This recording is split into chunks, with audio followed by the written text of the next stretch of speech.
Lahore central jail में 23 मार्च 1931 की शुरुआत किसी और दिन की तरह ही हुई थी।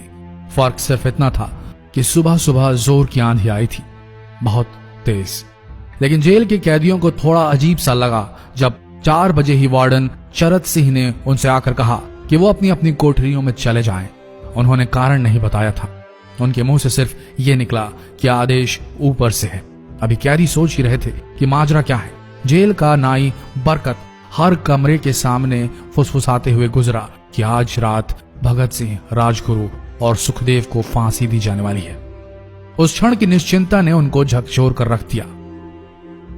कैदियों ने बरकत से मनुहार की कि वो फांसी के बाद भगत सिंह की कोई भी चीज जैसे पेन, कंघा या घड़ी उन्हें ला कर दें ताकि वो अपने पोते पोतियों को बता सकें कि कभी वो भी भगत सिंह के साथ जेल में बंद थे।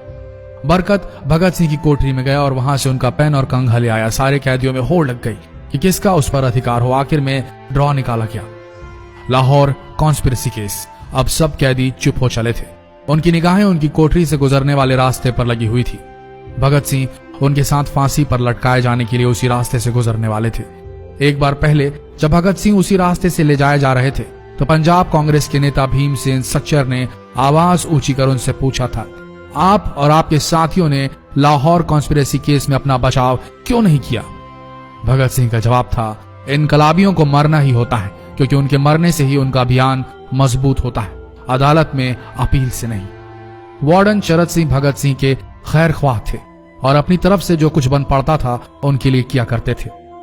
उनकी वजह से ही लाहौर की द्वारकादास लाइब्रेरी से भगत सिंह के लिए किताबें निकलकर जेल के अंदर आ पाती थी।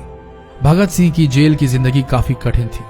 किताबें पढ़ने का शौक हो चला था उन्हें कि एक बार उन्होंने अपने स्कूल के साथी जयदेव कपूर को लिखा था कि वो उनके लिए कार्ल लिब्नेख्त की मिलिट्रिज्म, लेनिन की लेफ्ट विंग कम्युनिज्म और ऑप्टन सिंक्लेयर का उपन्यास द स्पाई कुलबीर के जरिए भिजवाएं।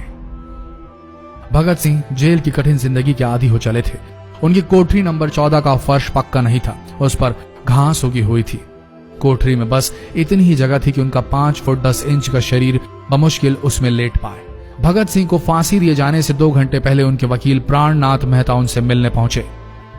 मेहता ने बाद में लिखा कि भगत सिंह अपनी छोटी सी कोठरी में पिंजड़े में बंद शेर की तरह चक्कर लगा रहे थे।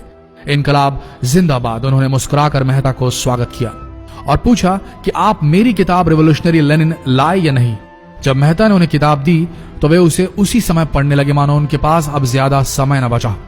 मेहता ने उनसे पूछा कि क्या आप देश को कोई संदेश देना चाहेंगे? भगत सिंह ने किताब से अपना मुंह हटाए बगैर कहा, सिर्फ 2 संदेश, साम्राज्यवाद मुर्दाबाद और इनकलाब जिंदाबाद। इसके बाद भगत सिंह ने मेहता से कहा कि वो पंडित नेहरू और सुभाष चंद्र बोस को मेरा धन्यवाद पहुंचा दे जिन्होंने मेरे केस में गहरी रुचि ली थी। भगत सिंह से मिलने के बाद मेहता राजगुरु से मिलने उनकी कोठरी पहुंचे। राजगुरु के अंतिम शब्द थे, हम लोग जल्द मिलेंगे। सुखदेव ने मेहता को याद दिलाया कि वो उनकी मौत के बाद जेलर से वो कैरम बोर्ड ले लें जो उन्होंने उन्हें कुछ महीने पहले दिया था।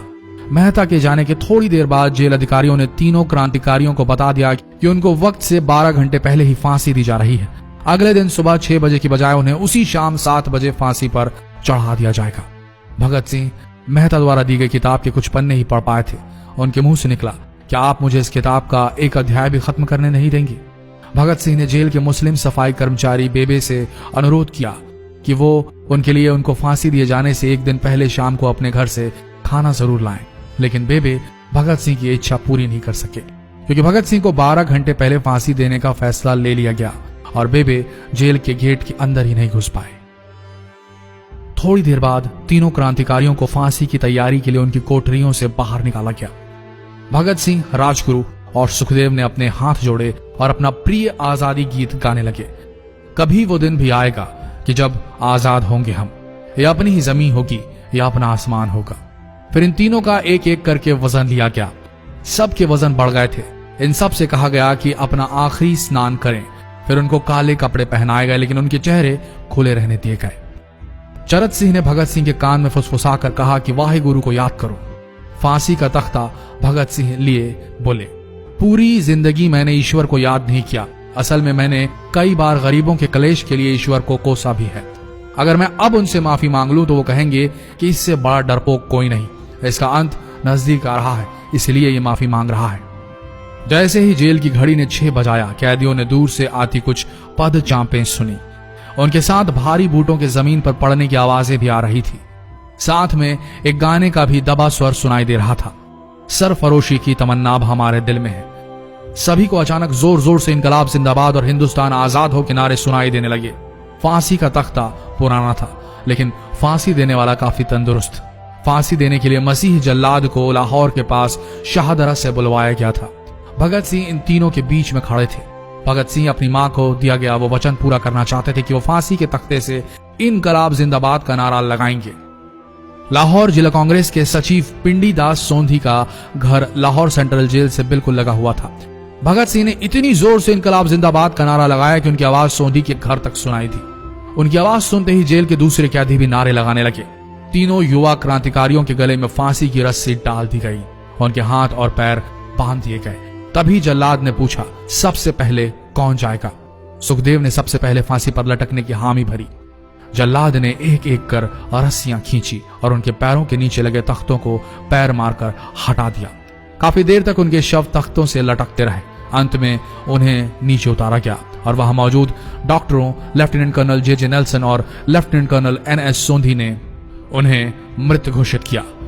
एक जेल अधिकारी पर फांसी का इतना असर हुआ कि जब उससे कहा गया कि वो मृतकों की पहचान करें तो उसने ऐसा करने से इनकार कर दिया। उसे उसी जगह पर निलंबित कर दिया गया अंग्रेजों द्वारा। एक जूनियर अफसर ने यह काम अंजाम दिया। पहले योजना थी कि इन सब का अंतिम संस्कार जेल के अंदर ही किया जाएगा, लेकिन फिर यह विचार त्यागना पड़ा जब अधिकारियों को आभास हुआ कि जेल से धुआं उठते देख बाहर खड़ी भीड़ जेल पर हमला कर सकती है। इसलिए जेल की पिछली दीवार तोड़ी गई। उसी रास्ते से ट्रक जेल के अंदर लाया गया और उस पर बहुत अपमानजनक तरीके से उन शवों को एक सामान की तरह लाद दिया गया। पहले तय हुआ था कि उनका अंतिम संस्कार रावी के तट पर किया जाएगा, लेकिन रावी में पानी बहुत ही कम था, इसलिए सतलज के किनारे शवों को जलाने का फैसला लिया गया।